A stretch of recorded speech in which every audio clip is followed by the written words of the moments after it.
Welcome everybody. It has been a while since I made a video, and so I wanted to get on. First of all, I want to welcome you to my channel. If this is your first time seeing the video or coming to my channel, I just want to say take a minute to hit the subscribe button so that you can be notified when I put out videos. Also the notification bell, so that actually sends you a notification whenever a video goes up. When you subscribe, you're just able to follow the different videos as I put them up. I have a variety of videos, over 100, I believe, almost 200 videos that I have posted already on a variety of topics. And I know that they've helped many people, and I hope to continue putting out videos that will help moms and babies. So what I thought that I would talk about today is mastitis. It is like probably one of the biggest things, probably like a worst nightmare of a mom who's considering breastfeeding but worries about mastitis and like what can they do to avoid it, and are they like, is it inevitable? Will you at one point in time experience mastitis? So I am going to have a book that I'm reading from, or getting my information from, I should say, because I want to make sure that it's the most up-to-date and accurate information for you. That's something that I always try to provide. And then we always put in the description below additional information links that you can go to and read. And again, I make sure that those are as up-to-date as I can get. I don't like to put anything really old, because if there is some new information, I want you guys to have that information at your fingertips. So first thing I want to say about mastitis is it's not something that you necessarily are going to experience. I know in my experience, I breastfed 4 children and I never experienced mastitis. I don't even think, I might have experienced a plug duct, but that just goes to show you that, you know, if I did experience a plug duct, it was very minor. I was never diagnosed with it. If I felt anything like possibility, but honestly, from my perspective, I've never experienced a plug duct or mastitis. But a plug duct is what will lead to mastitis. So if you have a plug duct and you do not get it emptied, it can turn into mastitis. And mastitis is basically just an infection. It's inflammation within the breast tissue, and it's caused by milk that is not released. It gets plugged up into your ducts, and the only way to get over that, you'll need antibiotics to kill the infection, and then you're going to need to breastfeed or pump. You need to get that breast emptied and to get, continue to empty your breast. Many times the reason a mom will experience plug ducts and then mastitis is when they are missing feeds, when the baby's not emptying the breast properly.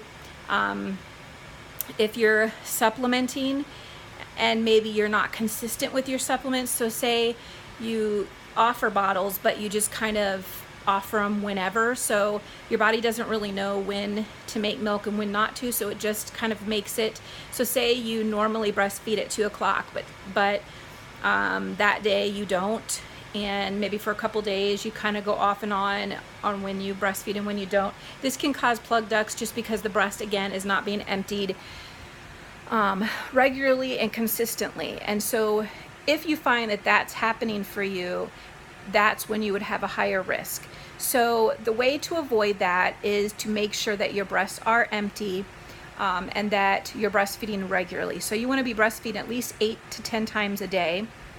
More than that is okay, but at least 8 times. You want to make sure that when the baby's finished eating, that your breasts are soft and they feel empty. And if you are pregnant, say you're pregnant right now and you don't really know what that feeling is, so you want to know what that feeling is. Once you start breastfeeding, you'll know what I mean. You'll know when your breasts are full, and you'll know when they feel empty. They'll be softer. If you still feel like there's milk there, you can hand express to see. You can pump after. Sometimes when a baby is jaundiced or they're very sleepy in those first few weeks, they don't do very good at emptying the breast because they are so tired and it takes a lot of work and they're just learning. So that can be can cause problems. And I'm talking like those first couple weeks when your milk comes in or increases by day 3 to 5. At first it's just going to be your body adjusting, so not necessarily you're going to experience it then, but usually within like your second week, third week, that's when you may start to experience it if the baby is not emptying, you know, your breasts completely. So again, if you know that your baby's not feeding well, struggling, and you know there's milk still left in your breast, or you want to make sure that it's not, you can hand express or pump after a feed just to make sure that it's empty.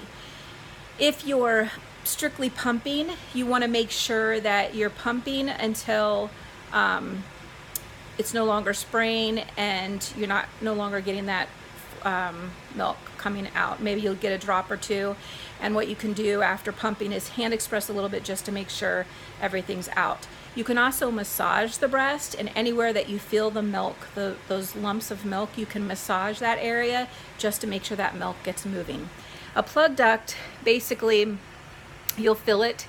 It can be hot and red and swollen, just a certain spot on your breast, and when you touch it, it's very sore. So in a situation of a plug duct, you're going to want to massage that, you're going to want to pump or feed, and it's going to hurt, but you need to get it emptied.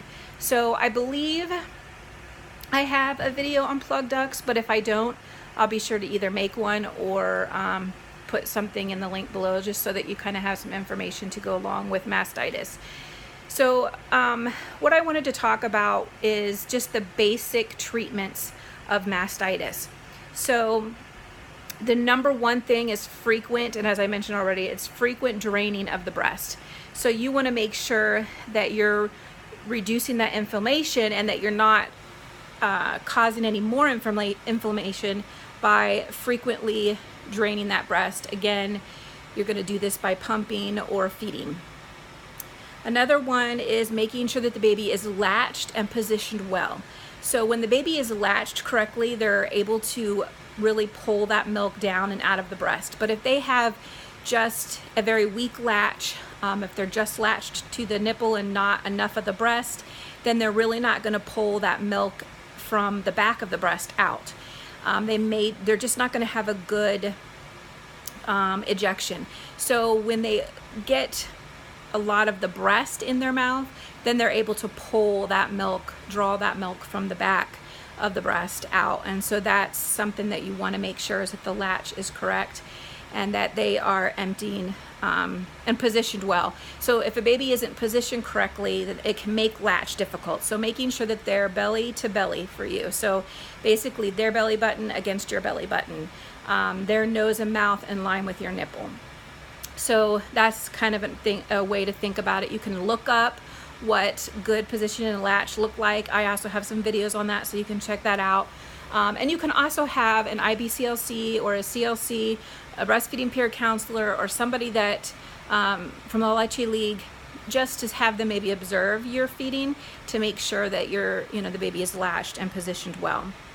Another thing that's important is to start all your feedings on that affected breast. So you want to make sure that, because when the baby's ready to eat, they're going to eat the most on that first breast. So since that breast needs to be emptied and drained regularly, you want to make sure that baby starts on that breast at every feed until till your mastitis is cleared up. So making sure that you start all your feedings on that breast is important. You want to make sure that you breastfeed on that or pump on that affected breast every 1.5 to 2 hours. So you don't want to wait 3 to 4 hours. You want to wait every 1.5 to 2 hours to empty that breast. And again, you want to start with the affected breast. Make sure it's every 1.5 to 2 hours. At night you can go 3, but during the day try to get every 1.5 to 2 hours if possible.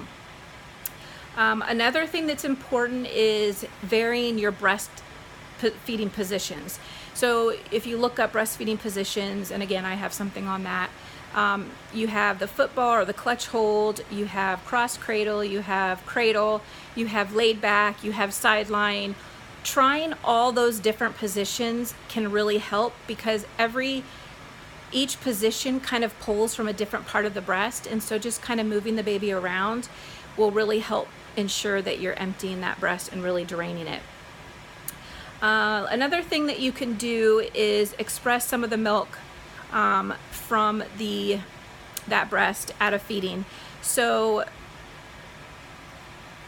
you're doing this just to make sure that if there are any plug ducts, that you're getting those out. And sometimes a suction of a pump can kind of help. So expressing that, or hand expressing, again, massaging the breast at the same time can help. So expressing it a little bit, so you can even add, like if the baby doesn't feed as often as you need to drain, then you can use hand expression or a pump. You would also remove any dried milk secretions on the nipple by soaking it in water 3 times a day. You can take a warm shower, lie on your side in a warm bathtub, or lean over a basin of warm water. So basically, think of it as gravity. So gravity pulls. So when you lean over, and again, I do have a video on this. If I can find it, I'll put it, the link in the description. But you kind of you can lean over a bucket of water and having your breast, or at least the affected breast, in that bucket of warm water, and that can kind of help with the inflammation and hopefully soften that duct and release that milk. Between feedings, you want to apply wet or dry heat, whichever feels comfortable for you. You can use a heating pad, just warm cloth, wet, cool cloth, whatever is most comfortable to you. You can use an ice pack, just whatever really helps with you. Now, heat will help soften, so using heat is good for that. And then, but when you need it for your own pain comfort, you can choose whichever. But using a heating pad or warm wet cloth can help as well. Let's see, gently massaging the area, which we talked about. You can do this, you're massaging it towards the nipple. This just kind of helps pull it out and kind of hopefully getting that plug duct, opening it up and getting that milk out. You want to rest, because having mastitis feels like you have the flu. You're going to have body aches, fever, you're going to be tired, and so you need to get plenty of rest so that your body can fight that infection. So that, is something definitely, I know it's hard to say that, especially if you have more than one child, but you got to try your best to rest when they rest, even if it's just 5-10 minutes throughout the day, getting as much as you can. An antibiotic might be needed, and if it hasn't disappeared within 24 hours, or the fever increases. So basically, if you're feeling like you have mastitis, right away within 24 hours, you would want to start these things that I've mentioned. And in that 24 hours, if your fever gets worse and none of those things have helped relieve it, then you definitely need to go to the doctor and get an antibiotic.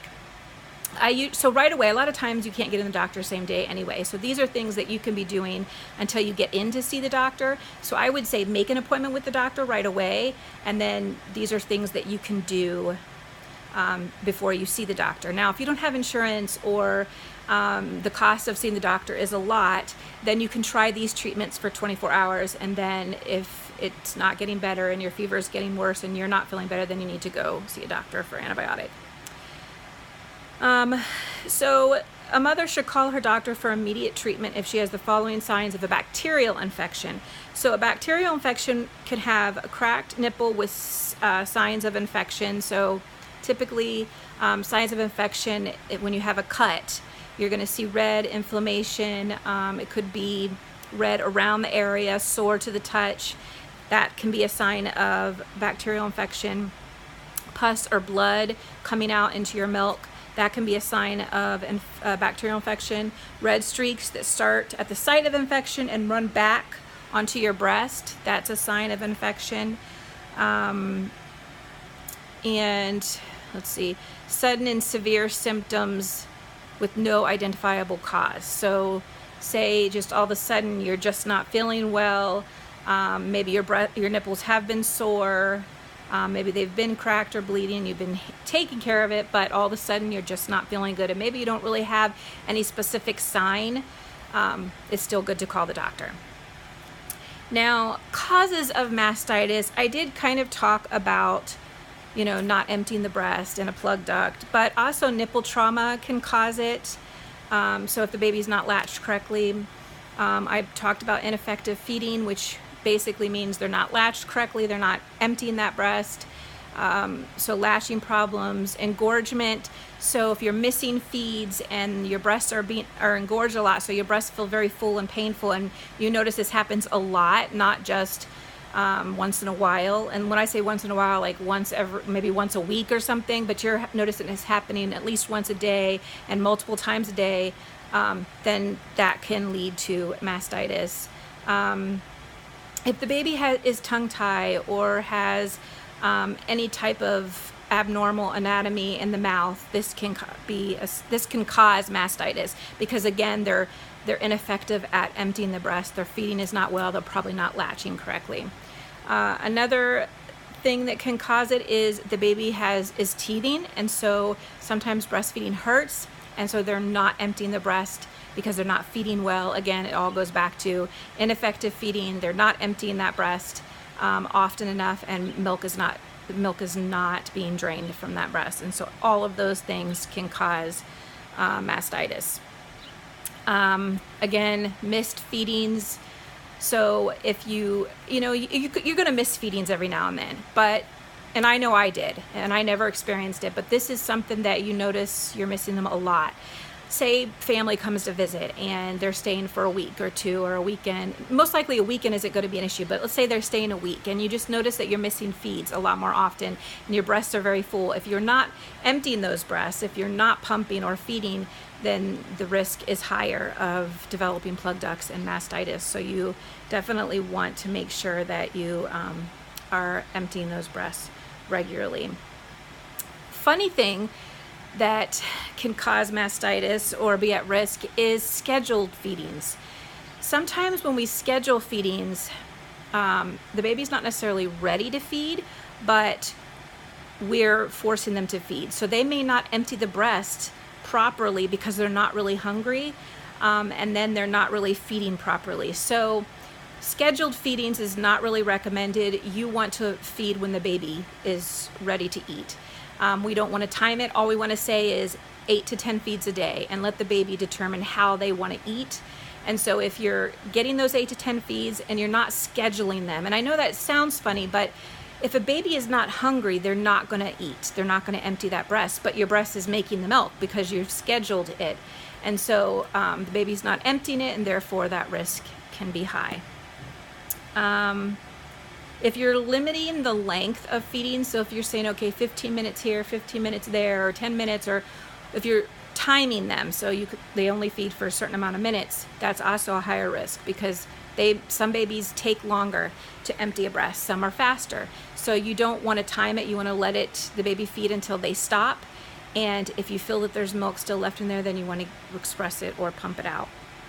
A baby who sleeps through the night, this can cause some plug ducts since you're not used to it, if your body's not used to it, and so this can cause some issues.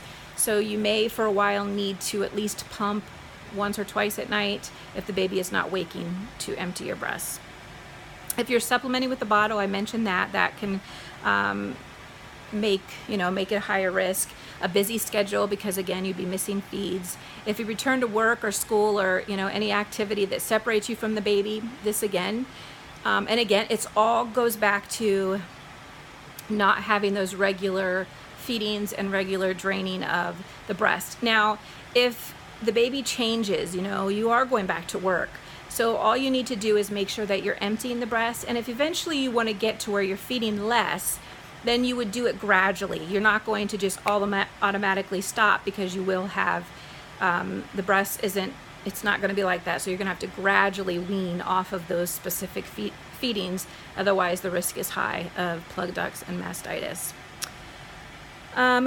Pressure on the breast. So if you have very tight bras, underwires, those can cause some restriction, and that can cause plug ducts and, again, mastitis. Other factors could include a history of mastitis. So say you have a past history of mastitis, maybe you're dealing with a weakened immune system, unusual stress or fatigue. We're not talking about just the normal stress and fatigue from being a mom and taking care of a baby. We're talking about unusual. Usually comes with some type of illness, whatever it could, you know, it could be, and then a weakened immune system. This can be a possible, you know, could possibly put you at a higher risk. Diabetes could, and other types of infections, exposure to certain viruses in the hospital. This can put you at risk. So those are just some different risks, and then we talked about the treatments as well. What I would like to do is talk a little bit more about reoccurring mastitis. So if somebody has mastitis and they notice that it's reoccurring a lot, so they're getting it more and more often, I'm going to make that my next video. This one's already kind of long, so I don't want to talk for a half an hour. So I'm going to leave it at that, and I will talk again in my next video about if you're suffering from mastitis and it's something that reoccurs over and over again. So thank you guys for watching. I hope that this helps you either avoid mastitis or treat it, know kind of what to do to avoid it and what to do to treat it if you do experience it, but not to be afraid. When you have that information and you know what to do and you know how to handle it, it's less fearful, you know, when it happens or if it happens, but you can avoid it. You can really try to avoid it. So thank you again for watching. Don't forget to hit the subscribe button and the notification bell, and I will see you guys in my next video. Have a great day.